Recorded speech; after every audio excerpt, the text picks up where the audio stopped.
오늘 아침에 함께 나눌 말씀은 신약성경 베드로 후서 1장을 보겠습니다.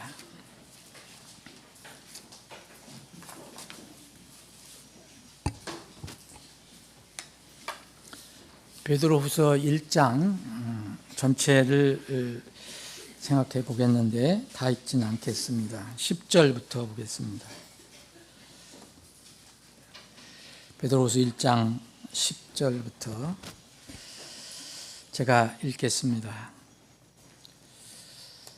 그런즉 형제들아 더욱 부지런히 너희를 부르신 것과 택하신 것을 확고히 하라.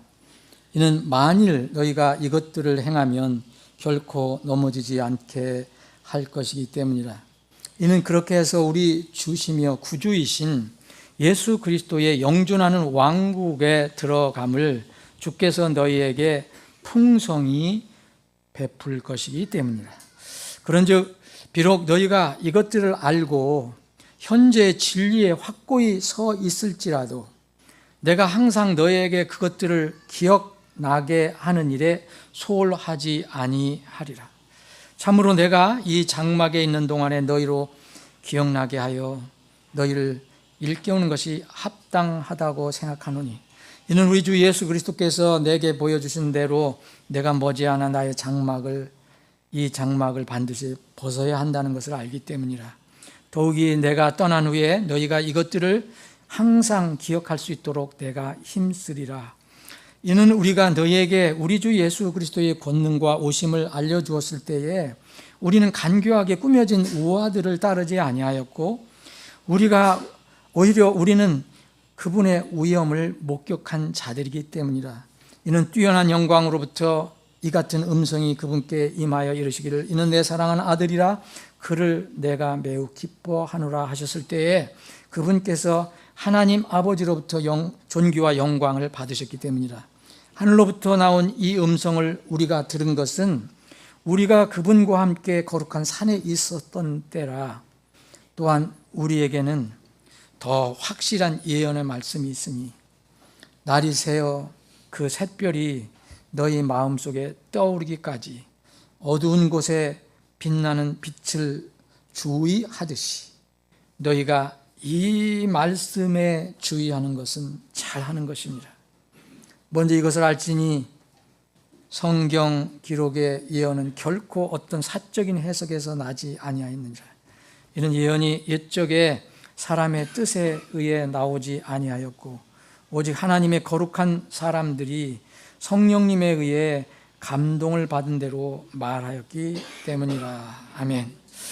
아버지 하나님, 오늘 저희들에게 이 복된 주일을 허락해 주셔서 하나님 앞에 모여 함께 구원의 기쁨과 감격으로 감사함으로 주님을 찬양하고 예배할 수 있게 해주셔서 감사합니다. 우리의 예배를 기뻐 받아 주시옵소서. 이 시간 또 주님께서 우리에게 생명의 양식을 공급해 주심을 감사합니다. 날마다 우리가 먹을 양식이 없으면 우리가 육체의 생명을 유지할 수 없는 것처럼 우리의 구원받은 혼 영혼도 하나님께서 주시는 하나님 입에서 나온 말씀이었으면 저희들이 살아갈 수 없음을 고백합니다. 이 시간도 우리 허기진 영혼이 있다면 이 시간 말씀을 통해서 다시 힘을 얻고 생수를 통해서 다시 갈급함을 다 해소하는 복된 시간이 되게 해 주시옵소서. 거룩하신 예수님의 이름으로 기도합나이다. 아멘. 우리가 성경을 읽을 때에 반복적으로 이렇게 우리에게 가르쳐 주시는 주제가 여러 것이 있습니다. 그 중에 하나는 겸손과 교만에 관한 여러 가르침입니다. 이것은 주님께서 가르쳐 주시기도 하고 때로는 경고하여 주시기도 했습니다.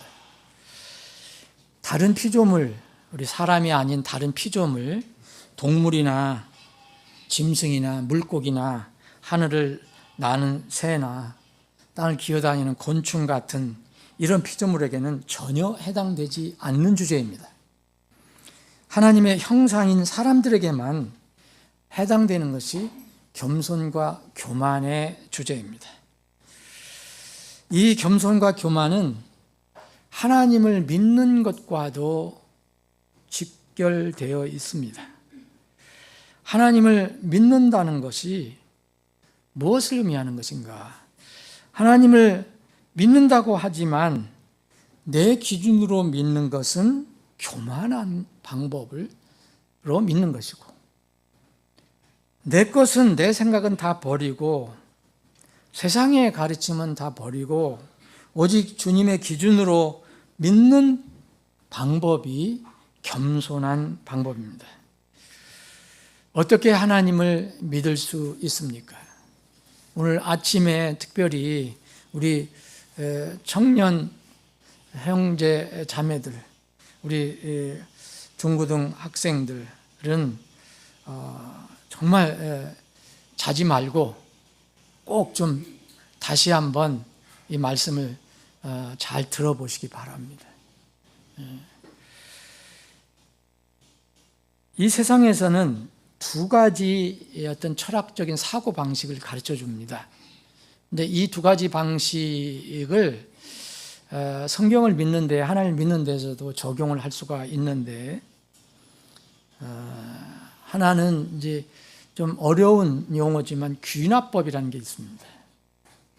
자, 어떤 뭐를 결론을 내거나 무슨 사실을 발견할 때 철학적인 방법으로 쓰는 이 방법인데, 이것은 귀납법이라는 것은 뭐냐면 여러 가지 사례들, 우리 주위에 있는 여러 가지 사례들을 모읍니다. 사례들을 모아서 그 사례들의 공통적인 점을 찾아서 어떤 진리를 도출해내는 겁니다. 이걸 귀납법이라 합니다. 예를 들어서 아브라함은 죽었다. 아브라함 죽었습니다. 성경에 보면. 그의 아들 이삭과 야곱도 죽었습니다. 그들은 다 보니까 짐승이 아니고 사람이었습니다. 그래서 모든 사람은 죽는다, 이런 결론을 내는 겁니다. 이게 귀납법입니다. 이 귀납법은 개별적인 사례, 아브라함이 죽었다, 야곱도 죽었다, 아무개도 죽었다, 이런 개별적인 사례가 사실이라면 결론도 사실일 가능성이 높습니다.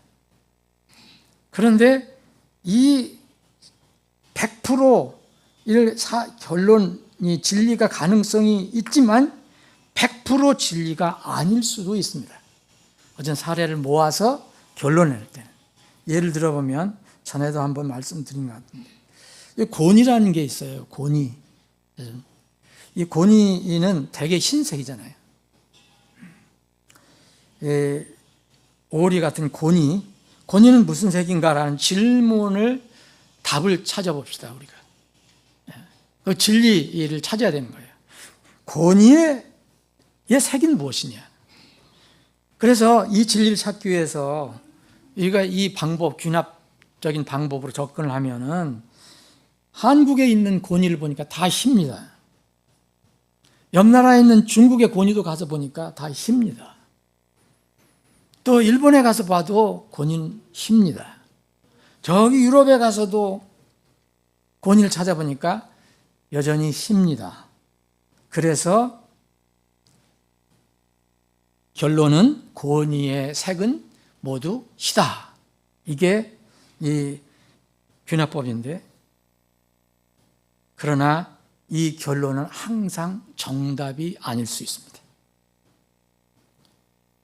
호주에서 검은색 곤이가 발견되었기 때문입니다.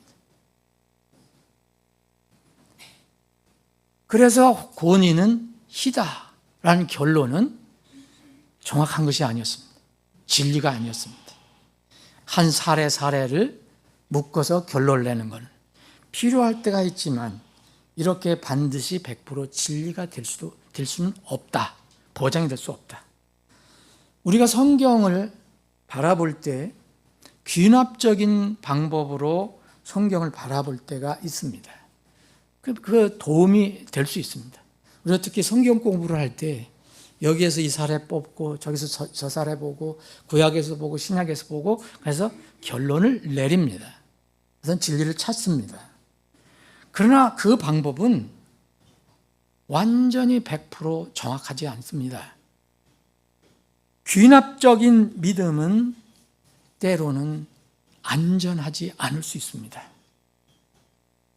이에 반대되는 하나의 방식이 또 있습니다. 이건 연역법이라고 합니다. 어려운 우리 한자 말인데 이것은 뭐냐? 이 귀납법의 반대입니다. 자, 먼저 여러 가지 사례를 모아서 결론을 내는 게 아니라 하나의 대전제를 앞세웁니다. 대전제. 이것이 진리라고 믿는 것이 앞에 나와야 합니다. 어떤 사실, 이건 분명한 사실이다. 이런 이 진리를 앞세웁니다. 그 전제에서 이제 개별적인 사례를 제시해서 결론을 증명해내는 방법입니다. 그러면은 여기 아까 귀납법에서 이제 사람은 모두 죽는다. 이거 결론을 내리지 않습니까? 그러면 사람은 모두 죽는다. 귀납법에서는 그게 결론 제일 마지막에 있었는데 이걸 제일 앞으로 끄집어내는 겁니다. 모든 사람은 죽는다. 이게 대전제가 됩니다. 그러니까 아브라함도 사람이다. 모든 사람을 했으니까. 그럼 아브라함의 후손인 이 아들 이삭, 야곱도 보니까 짐승이 아닌 사람이었다. 그럼 결론은 어떻게 됩니까? 그러므로 그들 모두 죽었다. 모든 사람은 죽는다. 그러니까 사례를 보고 나서 그래서 그들은 사람이기 때문에 모든 사람의 사례를 보니까 아브라함도 사람이고 이삭도 사람이고 우리도 사람이고 그래 그들은 죽었지만 우리도 앞으로 죽을 것이다. 이것이 바로 이 연역법입니다. 이 연역법은 대전제가 반드시 참이어야 합니다. 이게 진리여야 합니다. 그러면 결론도 모두 진리가 됩니다. 문제는 이 전제, 이 선언적인 내용이 진리이냐 아니냐에 달려 있습니다. 진리가 전제되면 연역법은 확실하고 안전합니다. 그러면 우리는 성경을 어떻게 바라봐야 될 거냐? 세상의 모든 진리의 대전제는 어디에다 둬야 되겠냐? 그것은 하나님께 둬야 된다는 거죠. 하나님의 말씀에 둬야 합니다. 이 말씀이 하나님과 하나님 말씀이 진리다. 이것이 연역법의 제일 앞에 나온 대전제라면 그 다음에 모든 사례는 이 하나님 말씀에 의해서 다 사실로 드러나게 될 것입니다. 여러분, 믿음이라는 것을 뭘 얘기합니까? 청년들 정말 잘 들으세요. 나를 쳐다보세요. 땅 쳐다보지 말고 나를 쳐다봐요. 청년들. 땅 쳐다보지 말라니까. 예찬이도 날 쳐다봐. 땅 쳐다보지 말고. 청년들 잘 들어야 돼요. 믿음이란 뭐예요? 믿음은 성경에서 뭐라고 정의했냐면 이제 믿음은 바라는 것들의 실체라고 그랬어요. 바라는 것은 지금 보는 것을 얘기하는 게 아닙니다. 내가 뭔가를 바라는 거죠. 소망하는 거죠. 보이지 않는 것들의 증거라고 했어요. 믿음은 그거예요. 근데 이 시대에 지금 젊은이들에게 계속 침투하는 이 철학 사상이 이거 반대를 얘기하는 거예요. 다 보는 거, 물리적인 거, 이것만 진리다라고 얘기해요. 그 믿음은 그럼 어디서 옵니까? 이 믿음은 성경은 또 얘기합니다. 로마서 10장 17절로 그런즉 믿음은 뭐랬어요? 그런즉 이와 같이 믿음은 들음에 의해 온다 그랬어요. 들어야 온다 그랬어요. 내 귀에 들려야 온다 그랬어요. 그래야 다음에 믿음이 생긴다 그랬습니다. 믿음은 들음에 의해 오며, 들음은 그럼 뭘 들어야 되느냐? 세상은 우리에게 여러 가지를 들려줍니다. 지금 청년들, 학생들에게 예배만 끝나도, 교회만 끝나도 여러분 집에 들어가시면 전부 그 귀에다 다 집어넣고 있습니다. 컴퓨터, 유튜브, 이 스마트폰 전부 귀에 들려주고 있어요. 그 들음은 바로 그걸 들어서 되는 게 아니에요. 하나님의 말씀에 의해 온다 그랬어요. 하나님 말씀을 들어야 믿음이 오는 거예요. 자, 믿음의 정의와 믿음이 어떻게 오는가, 이것을 분명히 생각해야 돼요. 내가 나중에 청년들한테 다시 물어볼 거예요. 그런데 이 믿음의 근거인 하나님 말씀이 어떻게 세워졌느냐?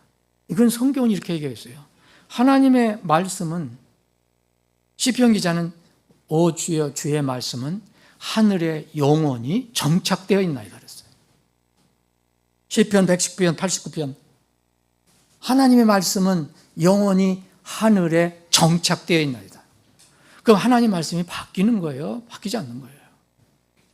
이건 시대를 초월하는 겁니다. 하나님의 입에서 나온 말씀은 변하지 않습니다. 시대가 어떻게 흘러도, 하늘이 무너지고 땅이 솟고 어떤 환경이 돼도 하나님 말씀은 바뀌지 않습니다. 이것을 근거로 하는 그 연역법의 믿음, 이게 진정한 믿음입니다. 이것이 대전제가 되어야 됩니다. 하나님의 말씀은 진리다. 하나님은 진리시다. 여기서부터 믿음이 생겨야 돼요.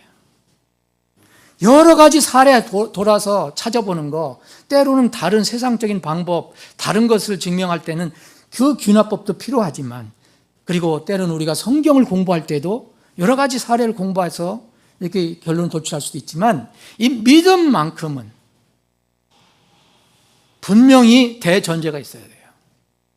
진리가 무엇이냐 이거예요. 진리가 대전제가 되어야 돼요.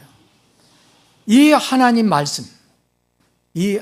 말씀을 들어야 비로소 믿음이 생깁니다. 여러분, 창조론을 어떻게 믿습니까? 창조론, 하나님께서 창조했다는 것을 어떻게 믿습니까?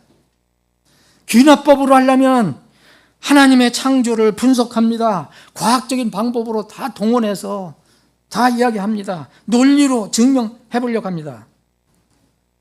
근데 때로는 이 창조의 어떤 부분은 과학적으로도 증명이 돼요. 논리로도 증명이 돼요. 그런데 성경에서 말하는 그 모든 이 창조는 과학으로 100% 증명할 수가 없습니다. 그래서 과학이라는 것은 지금 매 수십억 년서부터 말도 안 되는 그런 얘기를 하는 겁니다. 그분들은 말이 되는 거죠.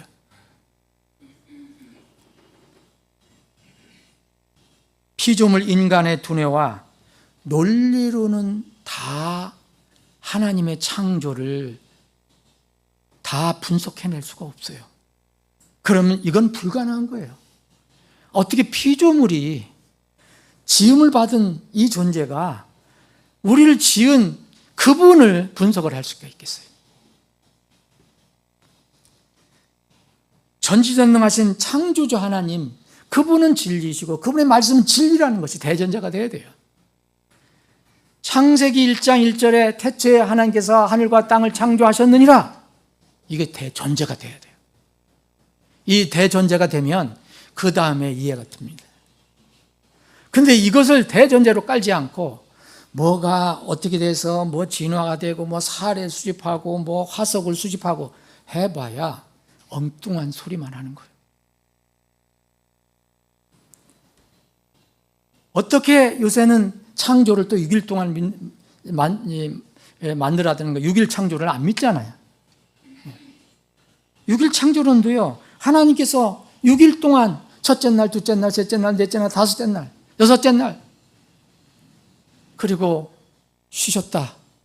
이런 말씀을 하셨기 때문에 6일 동안 모든 피조물을 만드시고 7일째 쉬었다고 성경이 진리가 선언했기 때문에 우리는 이것이 진리라고 믿는 겁니다.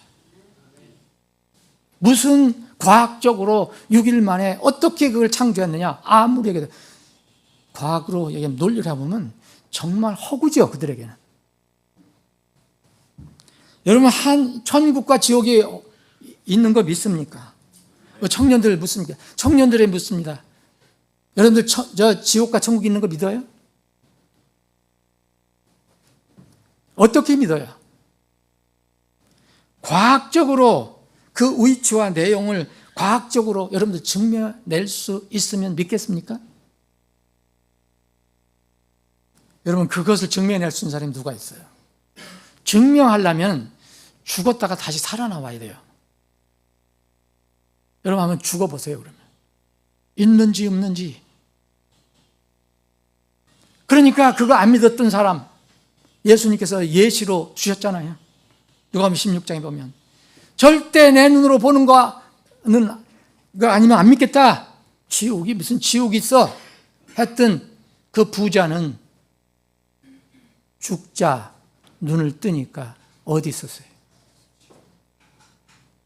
하나님께서는 지옥이 있다고 말씀하십니다.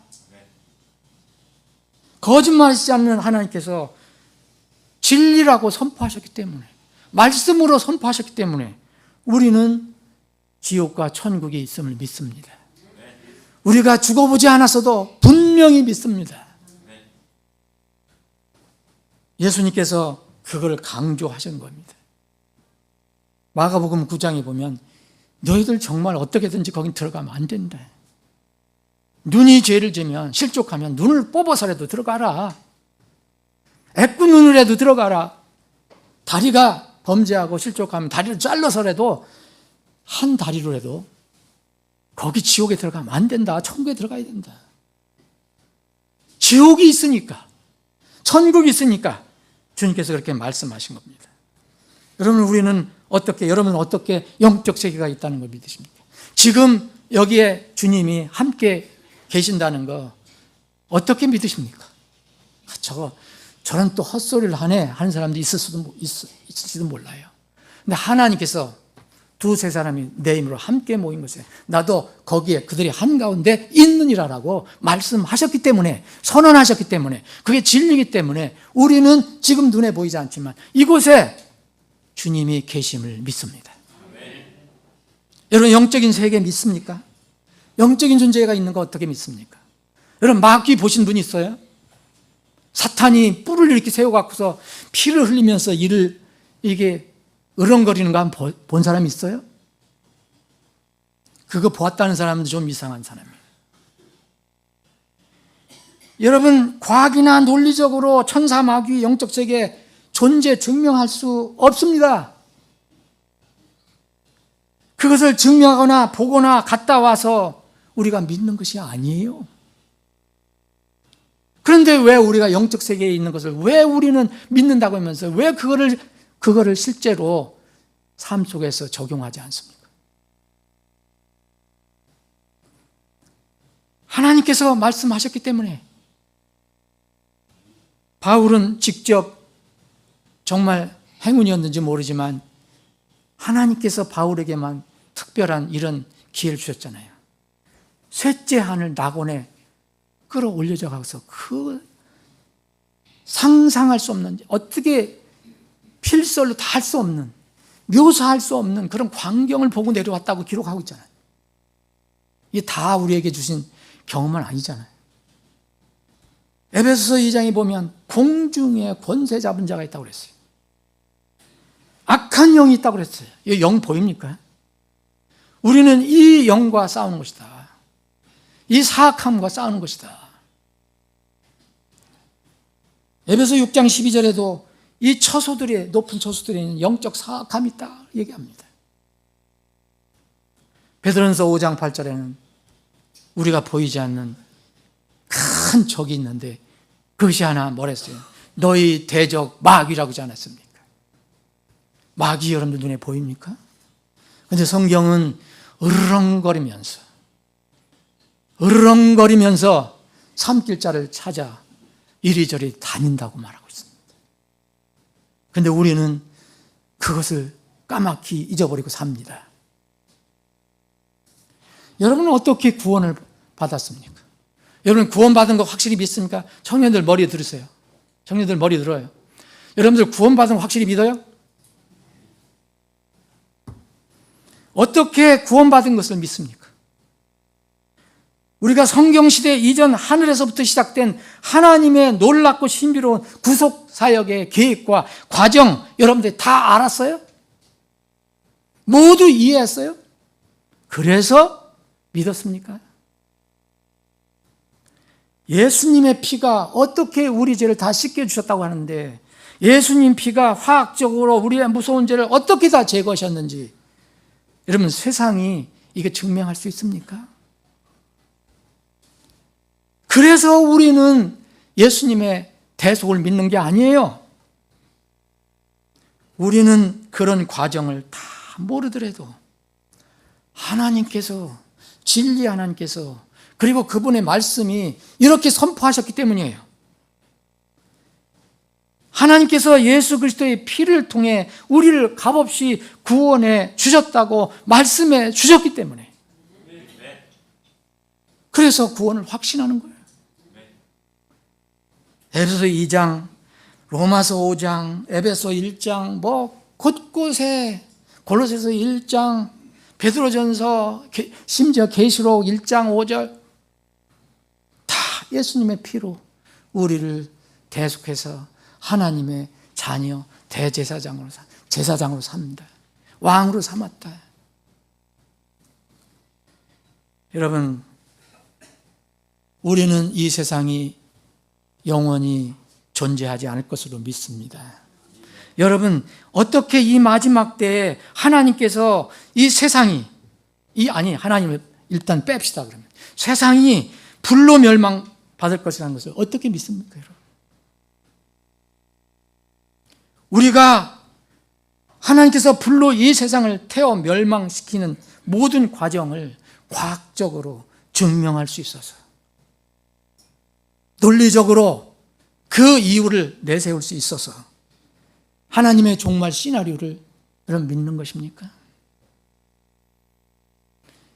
거짓말 하시지 않는 하나님께서 우리에게 미래를 대비하라고 계시해 주셨기 때문에 분명히 그 말씀이 곳곳에 있기 때문에 불로 심판하신다는 것을 곳곳에 기록해 주셨기 때문에 우리는 마지막 시대에는 마지막 세상은 물이 아니라 불로 심판한다는 것을 믿는 겁니다.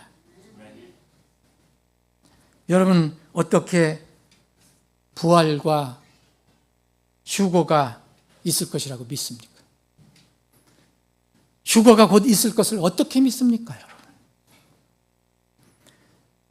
어떻게 오래전에 죽어 묻힌 사람들이 무덤에서 산채로 살아서 일으켜지고 우리 살아있는 사람들이 또 영원히 죽지 않는 몸으로 변화되어서 공중으로 우리가 끌어올려져 가는가 어떻게 믿습니까?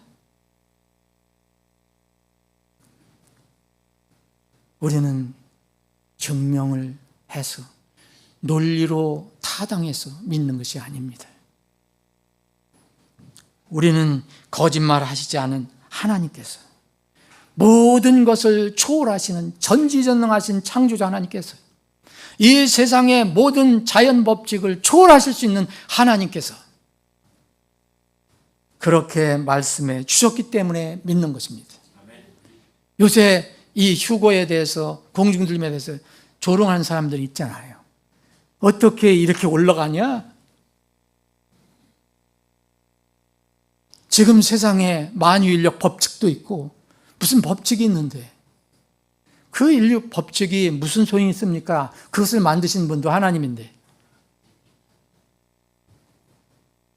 세상은 점점 악해져 가고 있습니다.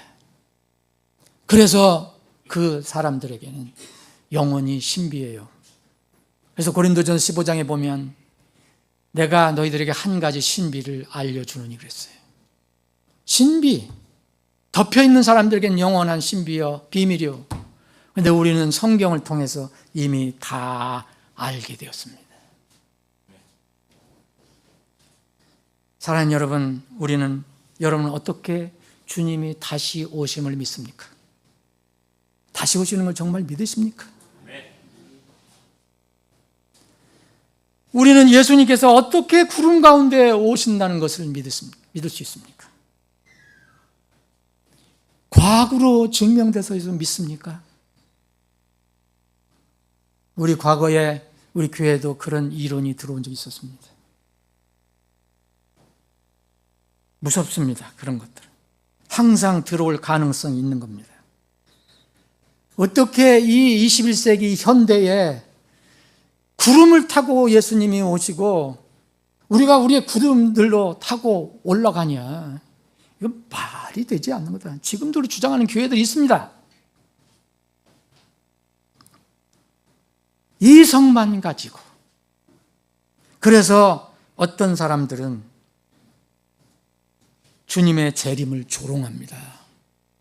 그거는 지금뿐만 아니에요. 처음에 초세기 교회에도 있었어요. 우리는 왜 주님께서 다시 그렇게 오실 것이라는 걸 믿습니까? 하나님께서 그것을 거짓말하시는 하나님께서 그것을 진리로 성경에 기록해 주셨기 때문에 믿는 것입니다. 사도행전 1장을 제가 한번 보겠습니다. 사도행전 1장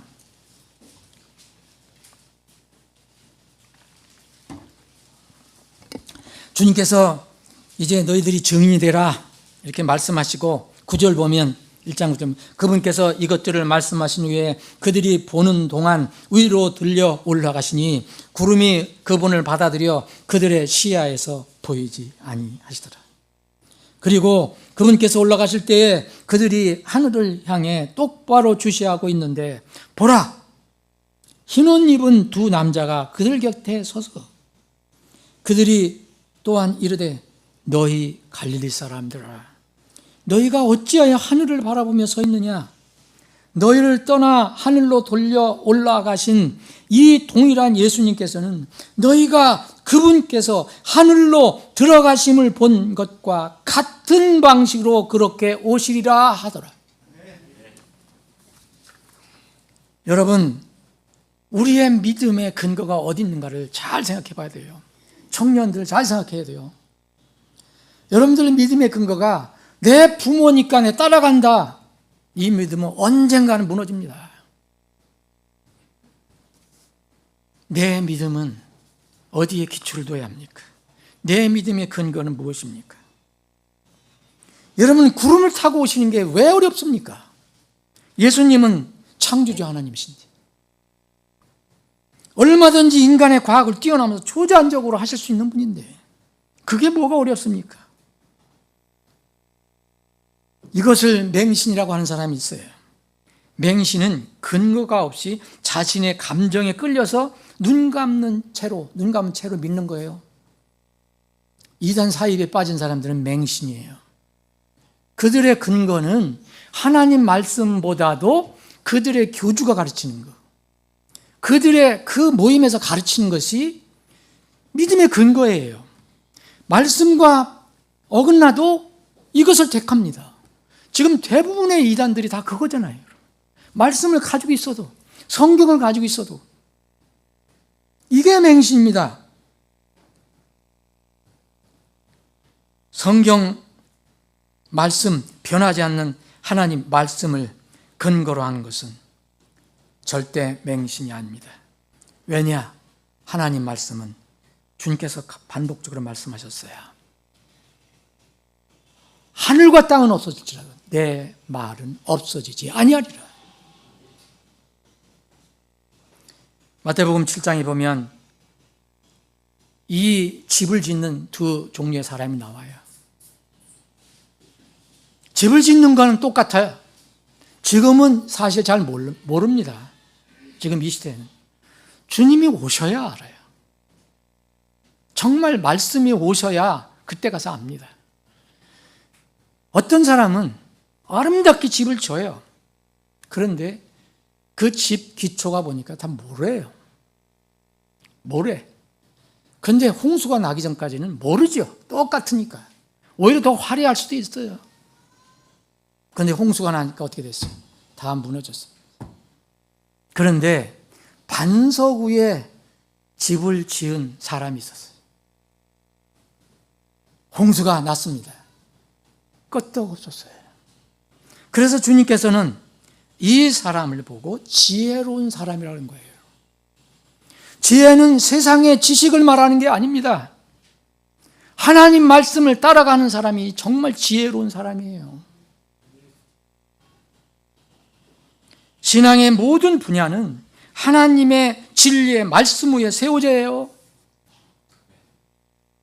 오늘 본 말씀 바로 그겁니다. 이제 베드로 사도가 그 파란만장한 사역의 일생의 기간을 끝내고 하나님께서 부르실 때를 직감한 것 같아요. 곧 죽어야 할 때가 온 것을 직감한 것 같아요. 그래서 베드로 후서를 썼어요.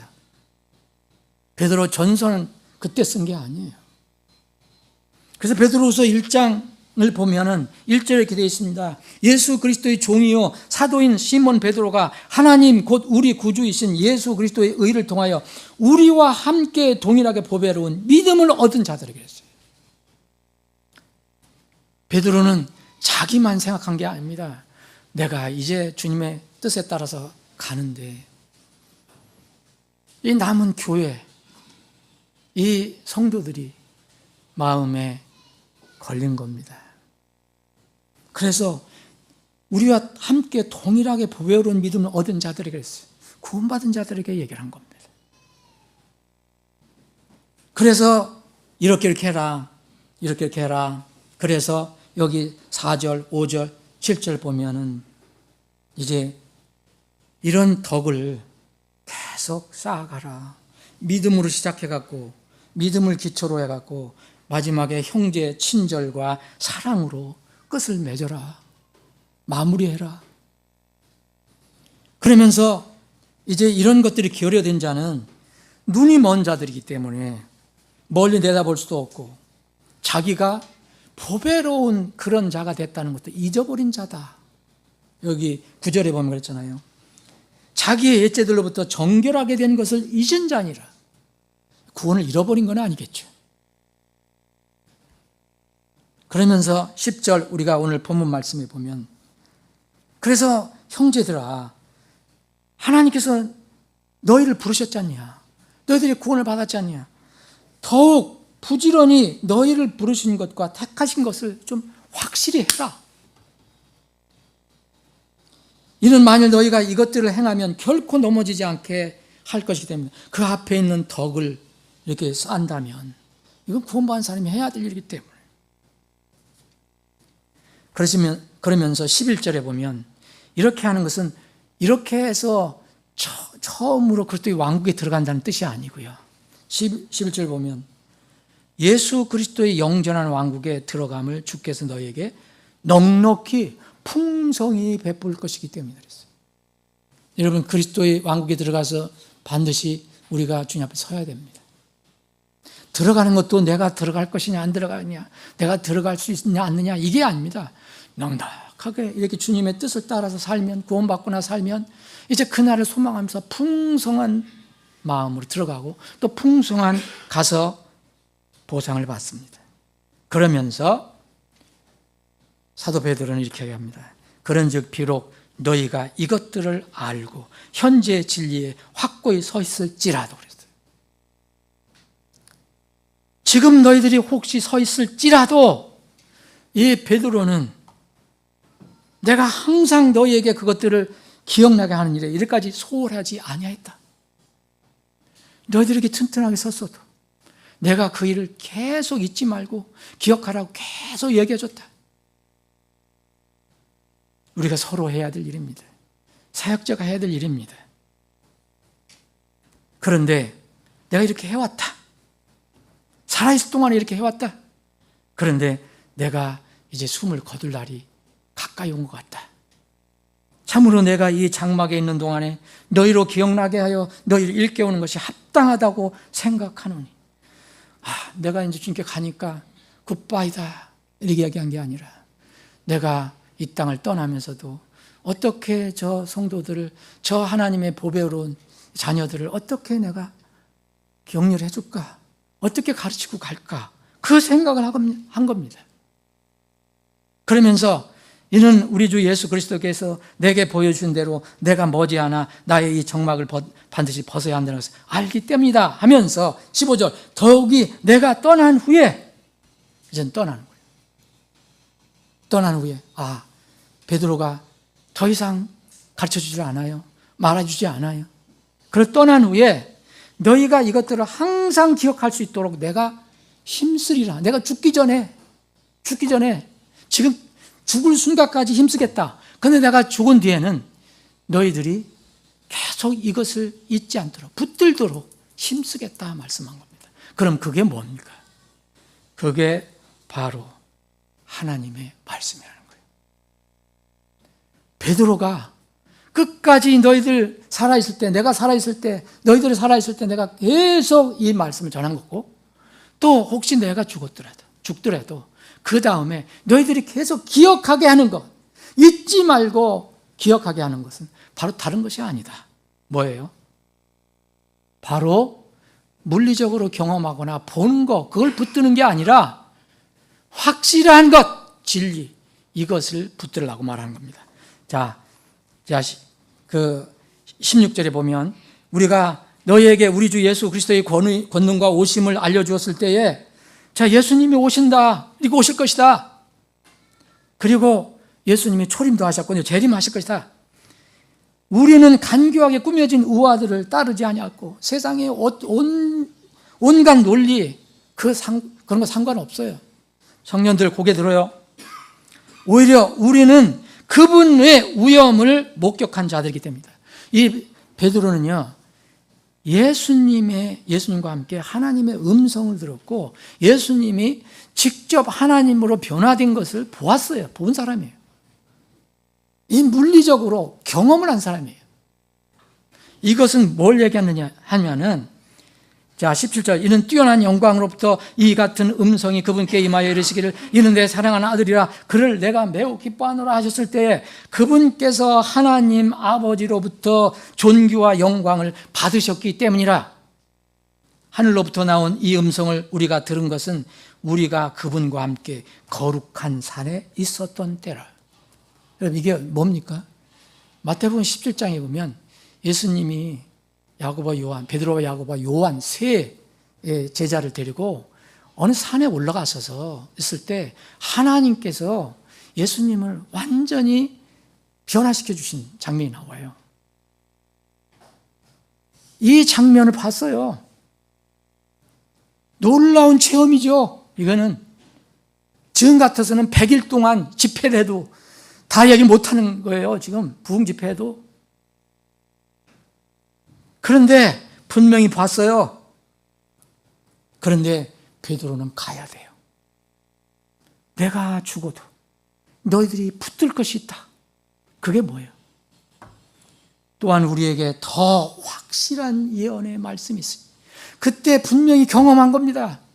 베드로가 그것을 보았고 야고보, 요한이 보았고 또 하늘에서 음성이 들렸어요. 하나님 아버지의 음성이 들렸어요. 이 예수님 내 사랑하는 아들이다 라고 그랬어요.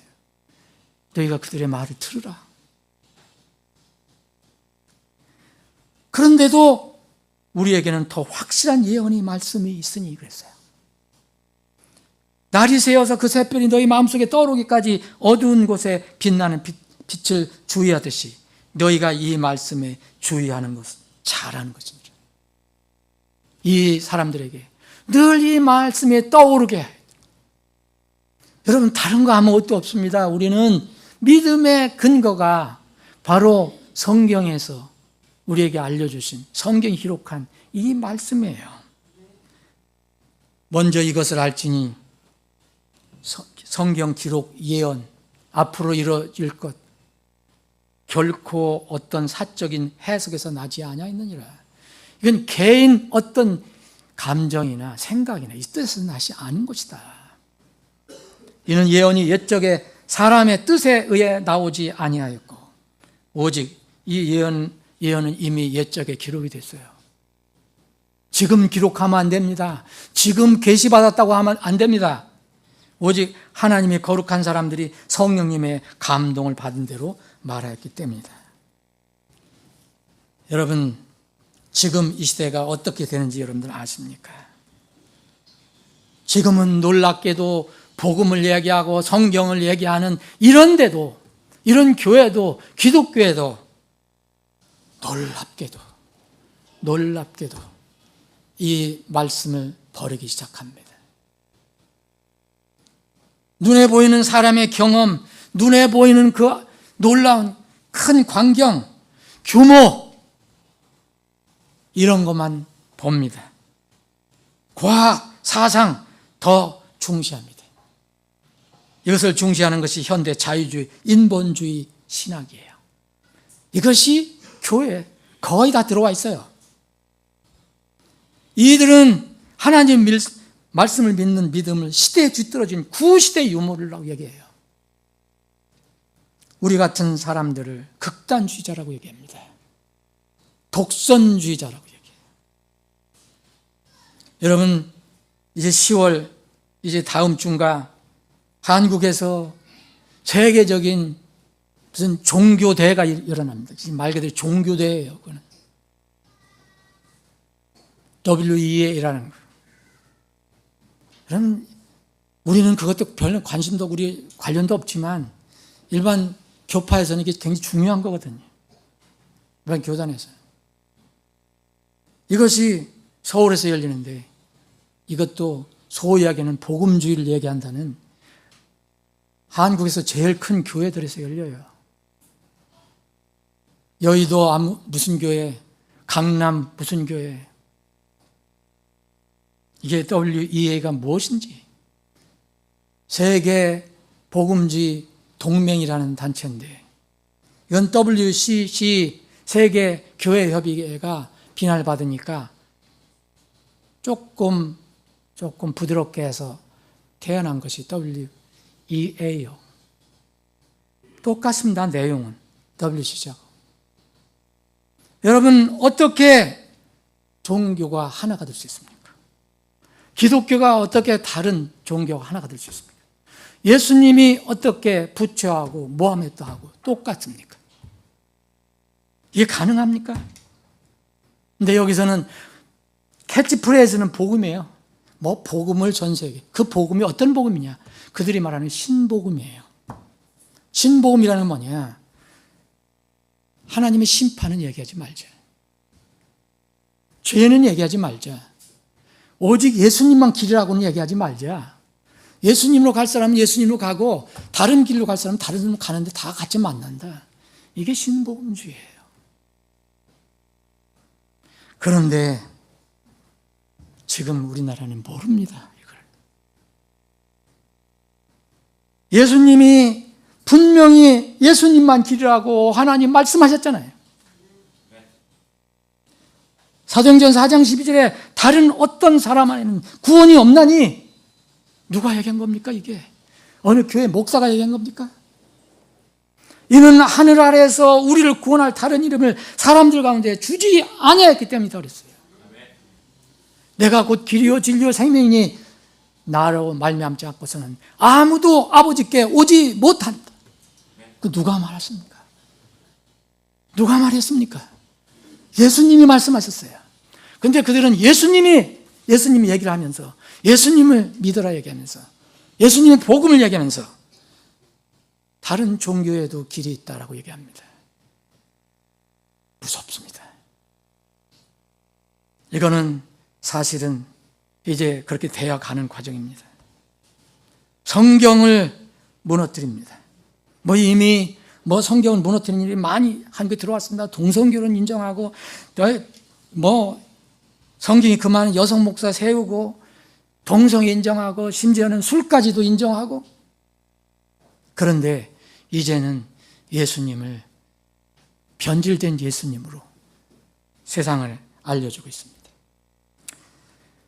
사랑하는 여러분, 여러분들 진실로 구원받았다면, 내가 진실로 구원받았다면 정말 하나님께 감사하고 찬양할 이유가 있어요. 우리의 재주, 우리의 능력, 우리의 지식, 우리의 힘으로 하나님을 믿은 것이 아닙니다. 우리는 하나님부터 긍휼을 받았기 때문에, 은혜를 받았기 때문에, 곧 하나님께서 믿음을 주셨기 때문에 우리를 불쌍히 여겨주셔서 우리가 믿고 구원받은 것입니다. 참 신비하고 놀라운 겁니다. 정말 믿음은 이런 면에서는 정말 신비입니다. 마태복음 16장 한번 읽고 말씀을 정리해 보겠습니다. 마태복음 16장 16절. 이에 시몬 베드로가 응답하여 이르시되 주는 그리스도시요 살아계신 하나님의 아들이시니다. 너희는 나를 누구라 하느냐? 이렇게 주님께서 제자들에게 물었을 때 시몬 베드로가 용감하게 대답합니다. 주는 그리스도시요 살아계신 하나님의 아들이시니다 하더라. 이에 예수님께서 그에게 응답하여 이르시되 바요나 시몬아 내가 복이 있도다. 이는 혈과 육이 그것을 내게 계시한 것이 아니에요.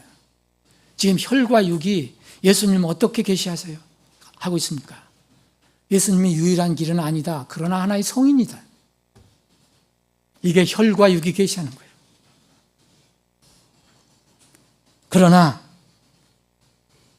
하늘에 계신 내 아버지께서 계시한 것은 바로 그것이 우리의 믿음입니다. 다시 한번 읽습니다. 이는 혈과 육이 그것을 내게 계시한 것이 아니라 하늘에 계신 내 아버지께서 계시하셨기 때문이니라. 여러분, 우리의 믿음은 하나님으로부터 온 겁니다. 그런데 정말 나 같은 사람에게 어떻게 그런 믿음을 주고 구원을 주셨을까? 그거 신비입니다. 누가 복이 있는 자입니까?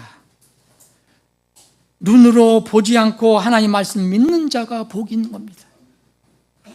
여러분들과 내가 그래서 복이 있는 자입니다. 요한복음 20장 29절 도마야 너는 보았기 때문에 믿었으나 그때 예수님이 있었을 때 믿은 사람도 믿을 수 있었습니다. 그런데 지금은 예수님 여러분 눈으로 보지 못합니다. 너는 나를 보았기 때문에 믿었으나 보지 않고 믿은 자들은 복이 있도다.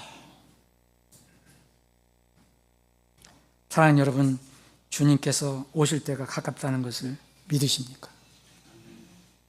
우리가 그리스도의 심판석에 설 것이라는 것을 여러분 믿으십니까? 저는 그런 하나님의 그 약속의 말씀을 과학적으로 증명해 드릴 수가 없습니다. 그러나 성경 말씀, 하나님께서 분명히 성취하시겠다 하신 그 성경 말씀은 여기 있다라고 여러분들에게 제시할 수 있습니다. 이제 믿음은 각자의 몫입니다. 구원도 사실은 각자의 몫입니다. 믿음의 결단은 각자의 책임입니다. 사랑하는 여러분, 여러분의 믿음의 근거가 어디 있습니까? 여러분의 신앙생활의 근거는 무엇입니까? 세상의 풍조 이제 벗어나십시오. 그걸 따르지 마십시오. 특히 젊은 형제자매들. 내 생각은 버리고 오직 주님의 입에서 나온 말씀을 듣고 행하는 복 있는 자들이 되기를 주님의 이름으로 축원합니다. 기도합니다.